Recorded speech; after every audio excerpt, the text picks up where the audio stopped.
Hey everyone, welcome back to Windowz Tech. Today, I'll show you how to fix the could not find recovery environment error on Windows 10 in just 3 simple steps. Let's get started. The could not find recovery environment error on Windows 10 occurs when the system is unable to locate the files needed for recovery, typically due to a disabled recovery environment, missing or corrupted recovery partition, or issues with system files. This error prevents users from accessing recovery options like resetting or refreshing their PC. To resolve this issue, you can enable the recovery environment through command prompt, check the recovery partition, or use installation media to restore the recovery environment. Step 1. Enable the recovery environment. First, we need to make sure the recovery environment is enabled.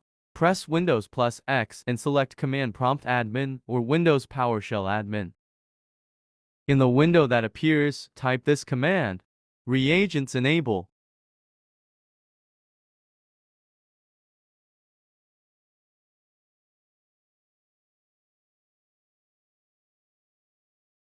Hit enter, and if successful, you'll see a message confirming that the recovery environment is enabled. Now, restart your computer and check if the problem is resolved. Step 2. Check for recovery partition. If the issue persists, let's check if the recovery partition is intact. Press Windows plus X again and select Disk Management. Look for a partition labeled recovery. If it's missing or seems corrupt, this might be the cause of the error.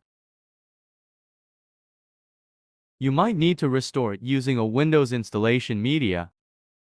Step 3. Create installation media. If the recovery environment still can't be found, here's the last step. Head over to the official Microsoft website and download the Windows Media Creation tool. Use it to create a bootable USB drive. I will show you how to create installation media in our next tutorial. And that's it. If this video helped you out, make sure to give it a thumbs up and subscribe for more tech tips and troubleshooting guides. Thanks for watching, and I'll see you in the next one.